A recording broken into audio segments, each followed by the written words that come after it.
Ana Kodra është artistja 18 vjeçare shqiptare që studion në New York, e cila u ngjit në skenën e festivalit shqiptar të Ustrit në ditën e 2 dhe të 3 të zhvillimit të tij. Këngë të muzikës së lehtë, si dhe këngë të njohura arbëreshe të Kosovës, të Shqipërisë, ishin në repertorin e zgjedhur, duke bërë për vete publikun nga i cili u mirëprit dhe u duartrokit.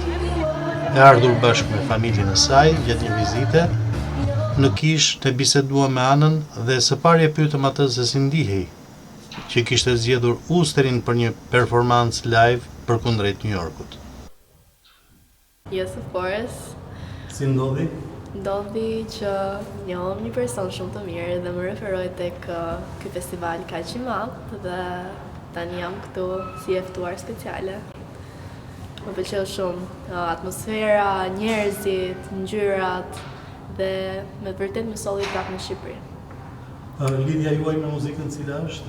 Unë jam këngëtare, shkruaj këngë, i bie instrumentave pianos, kitares dhe kam ardhur këtu me vizën O1, vizë talenti,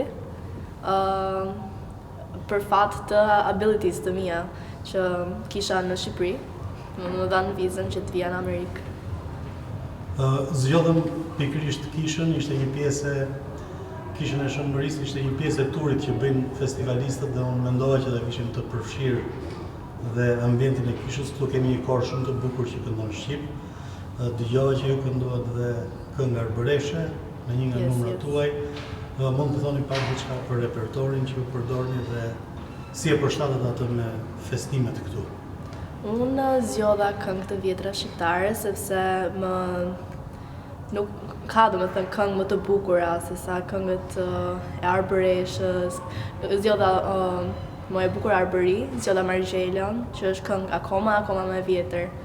Dhe zgjodha këngët e Vaçezelës, këngë shumë të bukura, këngë që me të vërtet të bëjnë që të thuash wow, Shqipëria e ka bërë këtë, kupton.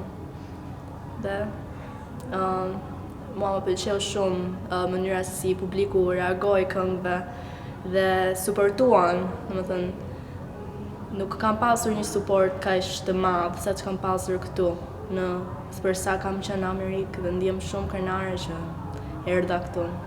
Unë ju uroj fat, mbarësi, sa kohë do të qëndroni në studime?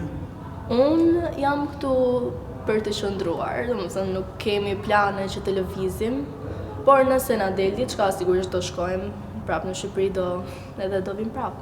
Jo, më shumë pyeta, mund të kemi prapë aktivitet në Ustër dhe a do të vish apo jo? Normalisht do jem këtu. Do jem këtu dhe do bëj më të mirën time që të kem akoma më shumë këngë të bukura dhe të bëj aq më shumë njerëz të lumtur. Më thatë që kishit një mbështetje të madhe, po keni të dikën në krah. Kjo është mami im, ajo më ka ndjekur kudo dhe është suporti im më i madh. Sigurisht dhe babi, por mami është jo dhe babi po që është këtu anash, mami është një nga suportet më të mëdhaja që kam pasur, bashkë me babi. Si çdo nën, në fakt me Anën kemi qenë në skenë mbështetje mbrapa skenës kudo që 8 vjeç. Ana ka qenë në skenë për herë të parë. Ka hyrë në skenë 8 vjeç dhe tani është 18 vjeç. Domethënë ka 10 vjeç që Ana është sistematike nëpër skena.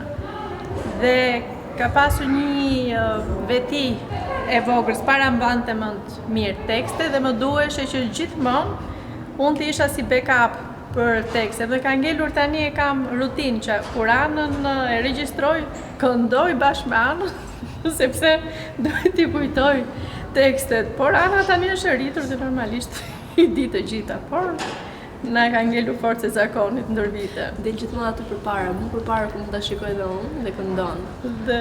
Unë e vura re që ishte me telefon angazhuar në gjithë numrat. Po, video të gjitha i ka mami. Dhe duke e kënduar se ka ngelur erë që Ana mos ta rroj tekstin. Video, lyrics, menaxhim, mami, të gjitha. Mirë, unë ju uroj sukses. Gjë tjetër për të shtuar?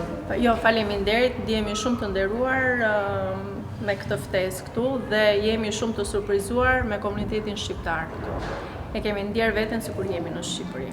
Ju falenderoj, do të ndjekim me interes pas asaj njohje të parë dhe faleminderit që preferuat Usterin.